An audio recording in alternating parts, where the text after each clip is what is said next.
Buenas noches tengan todos ustedes, hermanos de la iglesia.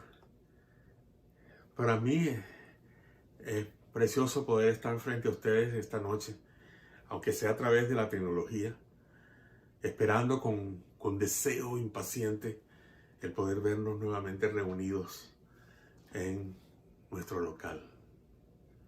Verdaderamente estamos pasando por una situación bastante difícil, pero tenemos que aprender no solamente a soportar esto, sino que tenemos que compartir de la manera como podamos para evitar aislarnos. Y este es un momento muy importante porque hoy es un día especial. Estamos celebrando, estamos rememorando la crucifixión de nuestro Señor Jesucristo. Y debemos que fue una muerte sacrificial, un sacrificio por la humanidad, el más grande sacrificio que se pueda realizar. Su sacrificio fue hace un poco más de 2000 años. Y antes de ir a la cruz, el Señor Jesucristo fue llevado ante el sumo sacerdote para ser interrogado en el concilio del Sanedrín.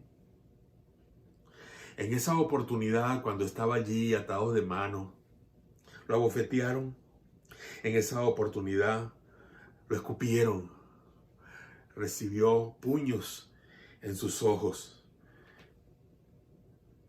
Y no solamente eso, se burlaron de él.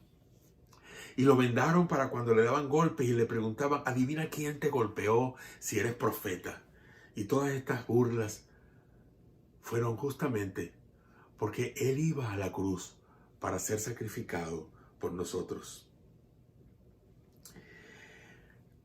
El profeta Isaías en el capítulo 50, versículo 6, dice que eso fue solamente una muestra del escarnio que él pudo haber vivido en el camino hacia el Calvario.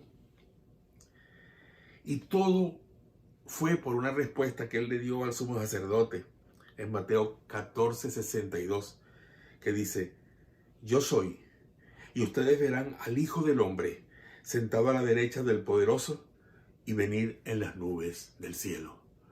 Eso sucedió cuando el sumo sacerdote le interrogaba y le hacía la pregunta que si él se podía identificar como el Mesías, si verdaderamente él era quien decía ser. En el intermedio de esta acción apreciamos con sumo dolor cómo el Señor Jesús es llevado de un patíbulo a otro, de Poncio Pilato a Herodes y de Herodes a Poncio Pilato.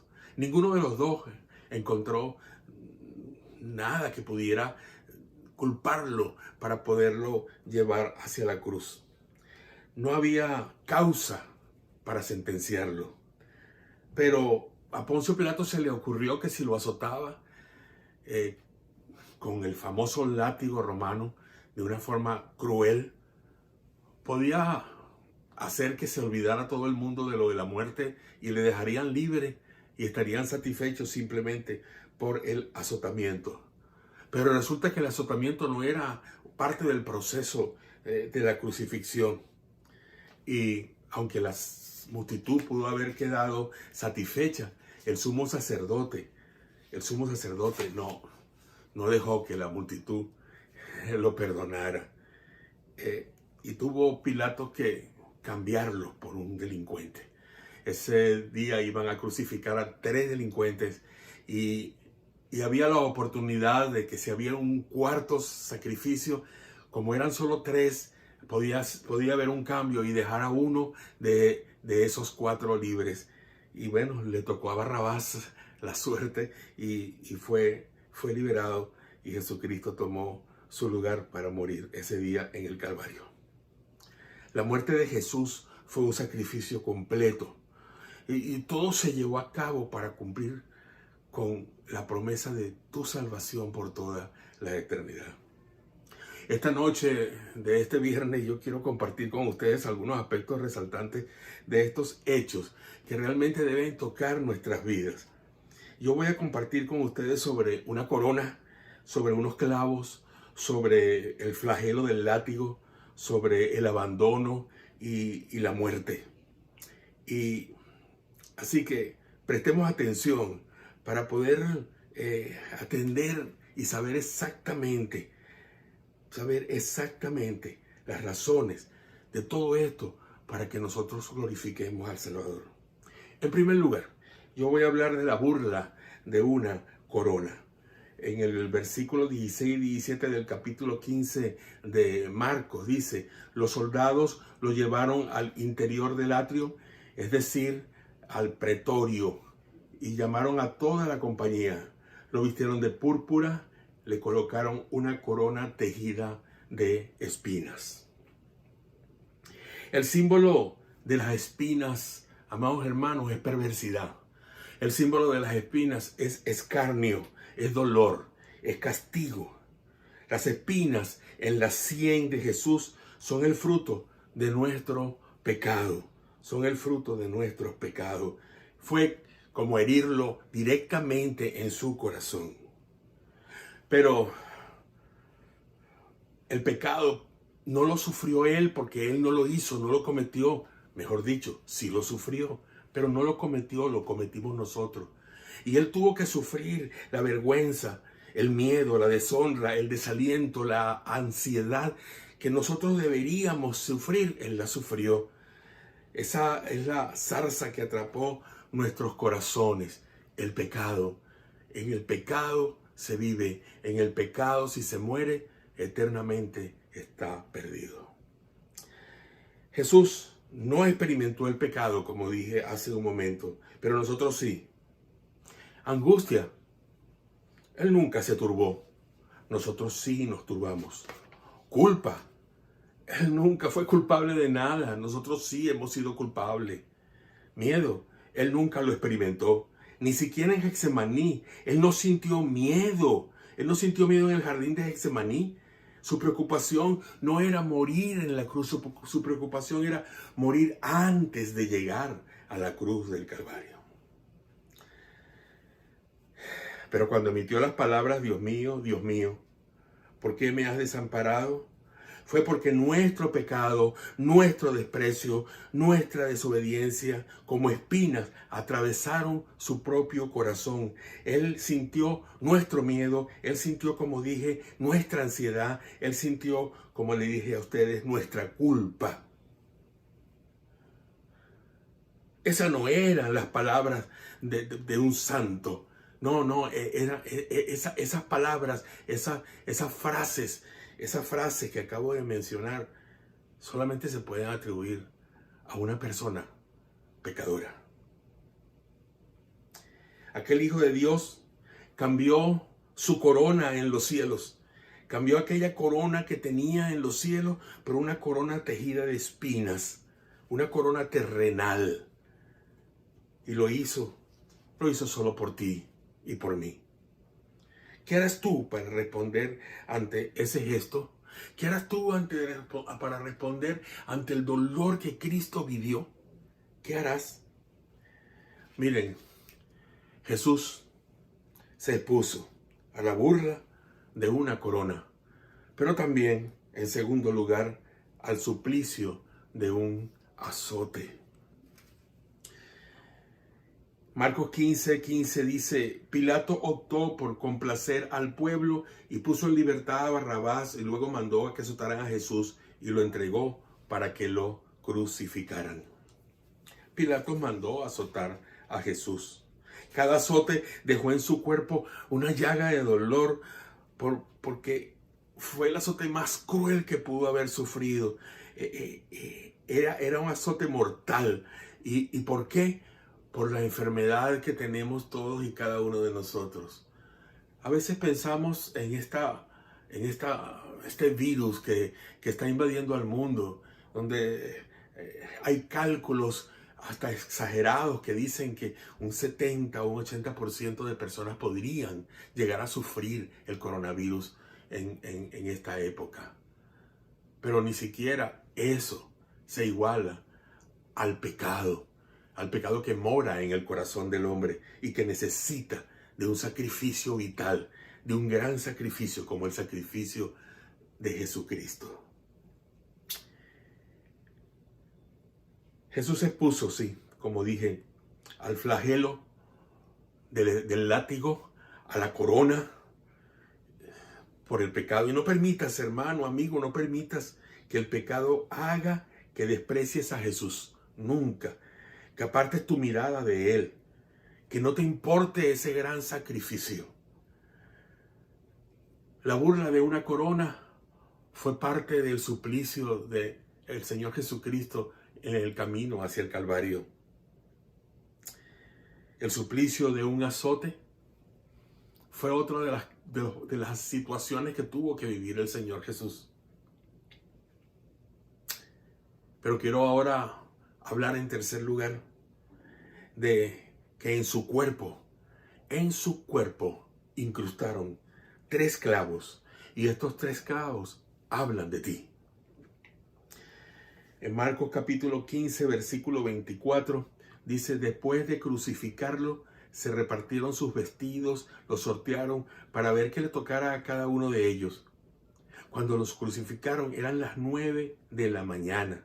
Lo llevaron hasta el lugar de la calavera, donde le clavaron en la cruz. 3 clavos que hablaron de ti. Te voy a invitar que subamos ahora al monte del Calvario. Vamos, acompáñame al monte de la calavera. Mira cómo los soldados estiran los brazos del Señor Jesucristo hacia los extremos de la cruz para poder poner la mano en el lugar exacto donde tiene que ir el clavo, en el madero.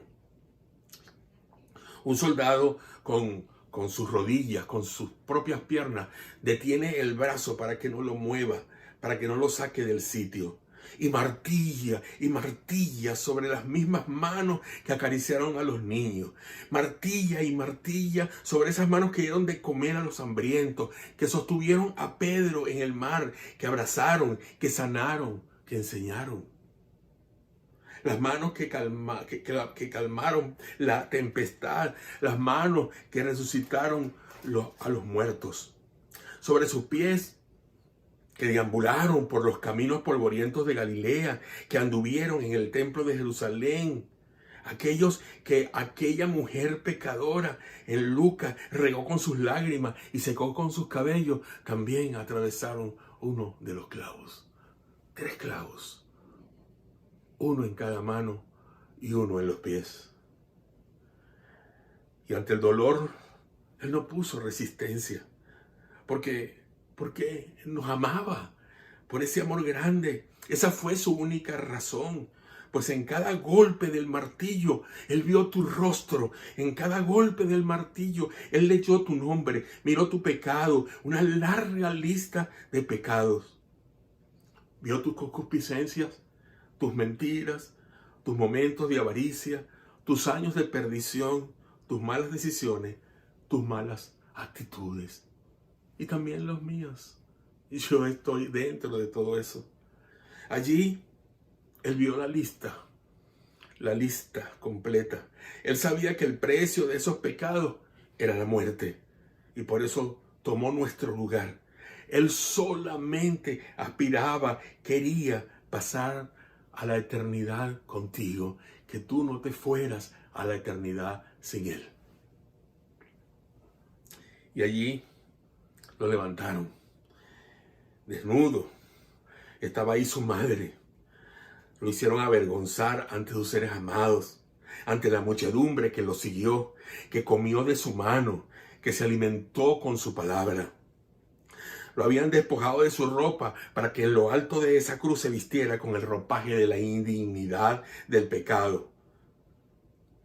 Dice la palabra en 1 de Pedro capítulo 2 versículo 24, Él mismo llevó nuestros pecados al madero para que nosotros, muertos ya al pecado, vivamos para la justicia. Por sus heridas fueron ustedes sanados. El vestido de Cristo en la cruz fue nuestro pecado. Fue el tuyo, fue el mío, fue el de toda la humanidad. En la cruz Jesús sintió el gélido enojo de un Dios que odia el pecado. Y que Jesús sobre su cuerpo, quien llevó el madero, tu pecado y el mío, sufrió el peso de todo aquello que tú y yo habíamos cometido. Su padre se apartó de él, no podía verlo, no quiso verlo más porque cargaba sobre sí todo ese pecado. Y entonces fue cuando Cristo exclamó un grito que dijo: Dios mío, ¿por qué me has abandonado? Solo para que tú nunca tengas que experimentar lo mismo. No cierres tus oídos a este mensaje. Pon tu confianza en Cristo y atiende el llamado que te hace. Cada golpe del martillo sobre los clavos hizo que un grito de dolor saliera de su boca. Jesús sufrió por ti, no lo abandones. Si tú lo haces, si lo ignoras, si no lo escuchas, perderás la oportunidad de ver algún día en sus manos y en sus pies las heridas que causó nuestro pecado. Jesús se expuso a la burla de una corona, al suplicio del azote, y en su cuerpo incrustaron 3 clavos que hablaban de ti. Pero así, todo fue consumado. Al final, la deuda había sido pagada. Consumado es. Cuando Jesús hubo tomado el vinagre que le dieron porque tenía sed, pronunció las palabras: consumado es. Consumado es la frase que dice: el acto del sacrificio está totalmente cumplido. Consumado es la frase que dice: la deuda se ha pagado totalmente. Dice que la obra ha sido concluida, que el pecado por tu culpa ha sido pagado. Consumado es la frase que el diablo no quería escuchar, porque esto significa que la humanidad ahora puede confiar en Jesús para la salvación de su alma. Consumado es la frase del triunfo, de la victoria, de la gloria, porque el Cordero de Dios que quita el pecado del mundo ha terminado su obra, la ha concluido, Él ha pagado. Jesús pagó con sangre y dolor, el precio de tu pecado y el mío. Él canceló la deuda que tú tienes con Dios. Recuerda esta frase: consumado es. Amigo, amiga, hermano en Cristo, Jesús se expuso a la burla de una corona, al suplicio del azote, y en su cuerpo incrustaron 3 clavos que hablaban de ti. Y así la deuda fue pagada. Consumado es. Ya no hubo más burlas. Ante la densa oscuridad que duró 3 horas en aquel momento de su muerte, ante el terremoto que sacudió la tierra desde sus propios cimientos, donde las rocas rodaron y el velo del templo se rasgó de arriba hacia abajo, los soldados se pasmaron, y al igual los sacerdotes, y Pilatos temblaron de pavor, corrieron a esconderse. Ya se acabaron los tormentos. Se acabaron esos tormentos de maldad y del pecado. El Señor se ha llevado a cabo el ideal del diablo: hundirnos y acabar con nuestras vidas. Y nos ha dejado el ideal de Dios y su mandato en cuanto al mismo sufrimiento que Él padeció. Como menciona Pablo en su carta a los Colosenses, que Dios, en el sacrificio de Cristo, anuló el acta de los decretos que había contra nosotros, que nos era contraria, quitándola de en medio y clavándola en la cruz. Colosenses 2, 14 al 16. Jesús dio su vida por ti. Él dio su sangre por ti. Fue sacrificado, te salvó por gracia, dejó su trono de esplendor, su corona, todo lo dejó para rescatarte y sufrir la humillación de un sacrificio enorme.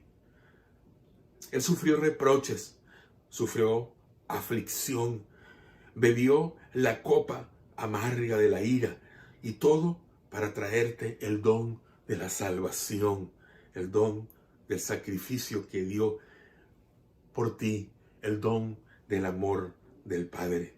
Él hizo ese sacrificio. Él te pregunta ahora, ¿qué has dado tú por mí? ¿Qué dejas tú por mí? ¿Qué sufres tú por mí? ¿Qué ofreces tú por mí? ¿Cuál es tu respuesta? Él te invita a que hoy le expreses desde tu interior tu arrepentimiento por el pecado que Él llevó sobre su cuerpo, sobre sí mismo. Él te invita a que tú abras tu vida, tu corazón, para que Él pose allí mismo, para que tú seas su morada y sientas su presencia para siempre, para que tus miedos se disipen, para que Él te acompañe en el camino, para que con su sacrificio en el Calvario Él sea tu Salvador. Te invito a orar. Señor, gracias, Padre de la Gloria. Gracias porque Jesús vino a morir por nosotros, porque Jesús vino a hacer un gran sacrificio por nuestras vidas, un sacrificio incomparable, un sacrificio como nunca se ha hecho por nadie. Ese es el sacrificio de Jesús, el gran sacrificio de todos los tiempos. Señor, amantísimo Dios y Padre, yo quiero pedirte, oh Dios, por la humanidad en este momento. En primer lugar, porque la situación del mundo es crítica, es difícil, es dura. Pero tú estás tocando hoy en día tantos corazones para que se acerquen al Calvario, para que acepten la muerte sacrificial de Jesucristo. Yo quiero rogarte, oh Dios, por tantas almas que están muriendo, por tantas personas que van a la muerte. Quiero rogarte por aquellos, oh Dios, que pueden caer ahora en la muerte, que puedan ser evangelizados, que tu palabra pueda llegar a ellos de una manera especial. Padre de la gloria, Padre amado, toca los corazones, toca las vidas con tu Espíritu Santo y que el poder de la sangre de Jesús siga cubriendo a los pecadores para salvarlos, para darles la vida eterna. Amigo, amiga, yo quiero invitarte a que tú tomes en consideración todo esto, que no eches por tierra todo lo que hemos hablado esta noche y que puedas decirle al Señor, Señor, me rindo ante ti. Señor, toma mi vida, lávame con tu sangre, Señor, límpiame de todo pecado. Padre, ayúdame, díselo allí donde estás, díselo y habla con nosotros. Escríbenos en la página web, conseguirás un correo electrónico y unos teléfonos que te pueden comunicar con nosotros. Que Dios te bendiga y te guarde para siempre. Que Dios te bendiga, iglesia, y tengan mucho cuidado en este tiempo. Sean obedientes. Que Dios les guarde. Amén.